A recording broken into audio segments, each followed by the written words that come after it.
Pertama kali Ka'bah dibangun oleh Nabi Ibrahim alaihi salam dan Nabi Ismail alaihi salam. Keduanya membangun Ka'bah secara perlahan.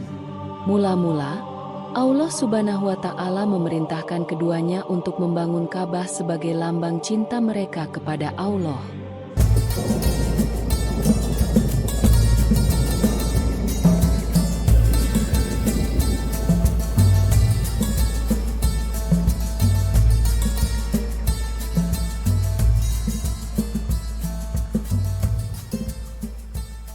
Assalamualaikum warahmatullahi wabarakatuh.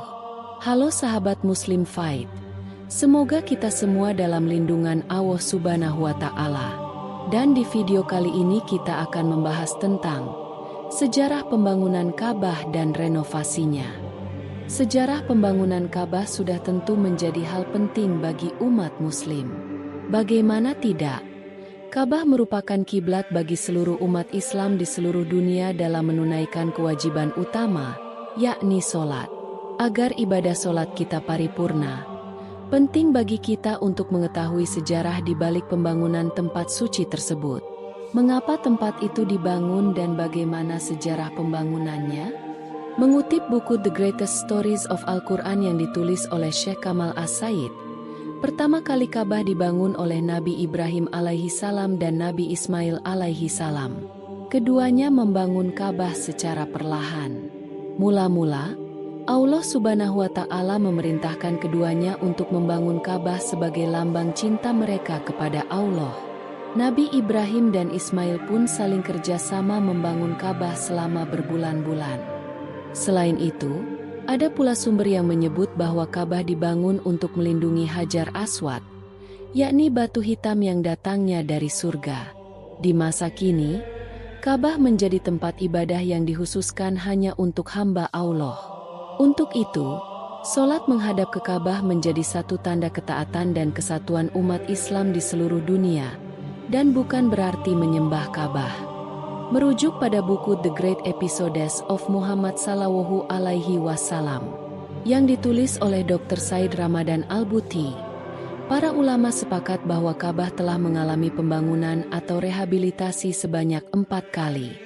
Pertama, pembangunan Ka'bah dilakukan Nabi Ibrahim alaihi salam dan Nabi Ismail alaihi salam. Hal ini sesuai dengan Quran Surat Al-Baqarah ayat 127 yang menyebut bahwa Nabi Ibrahim meninggikan fondasi Ka'bah. Kala itu, Nabi Ibrahim meninggikan bangunan Ka'bah hingga 7 hasta, dengan panjang 30 hasta, dan lebar 22 hasta. Sementara itu, pendapat lain menyebutkan kalau tinggi Ka'bah yang sebenarnya adalah 9 hasta. Di masa itu, Ka'bah belum dilengkapi dengan atap. Kedua, pembangunan Ka'bah dikerjakan kaum Quraisy. Beberapa tahun sebelum Rasulullah Shallallahu Alaihi Wasallam diangkat menjadi nabi, banjir bandang menerjang Mekah hingga menyebabkan sebagian dinding Ka'bah roboh.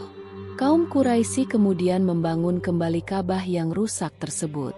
Nabi Muhammad yang saat itu diperkirakan berusia 35 tahun, juga turut serta dalam pembangunan Ka'bah.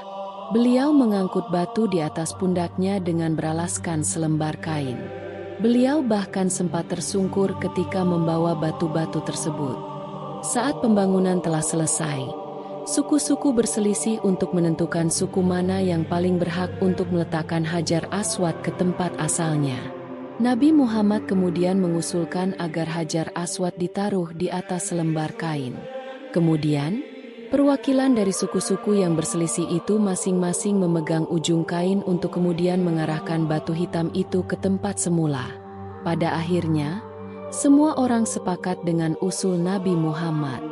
Pada pembangunan kedua ini, Ka'bah ditinggikan hingga 18 hasta, namun panjangnya dikurangi menjadi sekitar 6,5 hasta, dari sebelumnya 30 hasta. Ka'bah dibiarkan dalam area Hijr Ismail. Sebetulnya Nabi Muhammad tidak sepakat dengan pembangunan Ka'bah yang dilakukan kaum Quraisy. Pasalnya, pembangunan tersebut mengubah posisi Ka'bah sebagaimana ketika dibangun Nabi Ibrahim.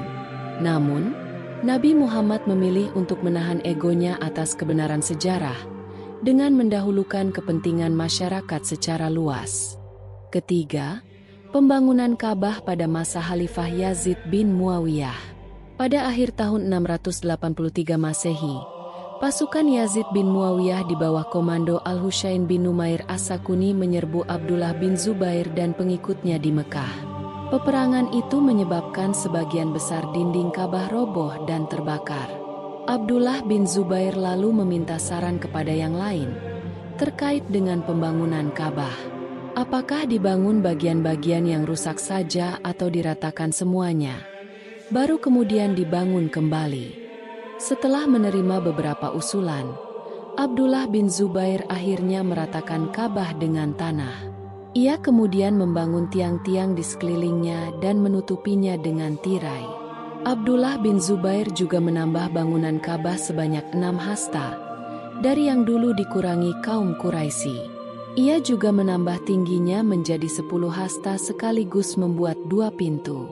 1 pintu untuk masuk, sementara pintu lainnya untuk keluar.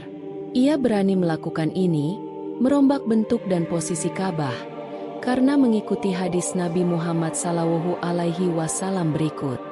Wahai Aisyah, seandainya kamu bukanlah orang-orang yang baru saja berlalu dari kemusyrikan, dan saya tidak memiliki biaya untuk pembangunannya, niscaya saya akan menginfakkan simpanan Ka'bah ke jalan Allah, dan niscaya saya akan merobohkan Ka'bah dan meratakannya dengan tanah.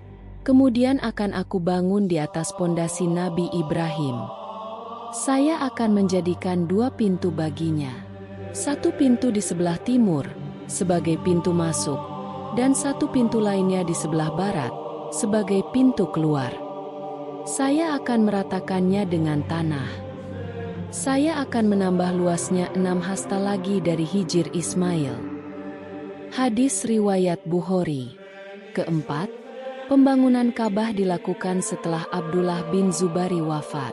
Setelah Abdullah bin Zubair terbunuh, Al-Hajjaj melaporkan kepada Khalifah dinasti Umayyah saat itu, Malik bin Marwan. Ia menyebut bahwa Ibnu Zubair telah mendirikan pondasi Ka'bah yang diperselisihkan oleh para pemuka Mekah. Kalau tinggi bangunan yang dia, Abdullah bin Zubair, biarkan saja.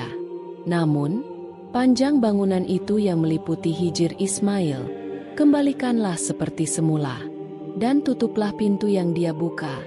Bunyi perintah Malik bin Marwan kepada Al-Hajjaj. Al-Hajjaj kemudian meratakan dan membangun kembali Ka'bah seperti sebelum Abdullah bin Zubair mengubahnya. Ada juga pendapat yang mengatakan bahwa pembangunan Ka'bah dilakukan sebanyak 5 kali. Pembangunan pertama dikerjakan oleh Nabi Adam alaihi salam. Pendapat ini didasarkan pada riwayat Al-Baihaqi dari Abdullah bin Umar. Di situ disebutkan bahwa Nabi Adam diperintahkan oleh Allah untuk membangun rumah baginya. Semoga dari ulasan terkait sejarah Ka'bah dan pembangunannya di atas, kita dapat memahami keberadaan Ka'bah sebagai kiblat umat Islam dari seluruh penjuru dunia. Itulah tadi kisah singkat tentang sejarah pembangunan Ka'bah dan renovasinya. Namun kebenarannya hanyalah Allah yang mengetahui. Sebagai manusia yang berakal dan beriman, kita bisa mengambil pengetahuan dan hikmahnya saja untuk dijadikan pelajaran.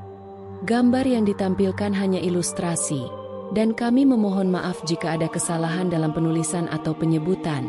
Semoga konten ini bisa menghibur dan bisa memberi inspirasi, edukasi dan manfaat dalam kehidupan sehari-hari. Wassalamualaikum warahmatullahi wabarakatuh.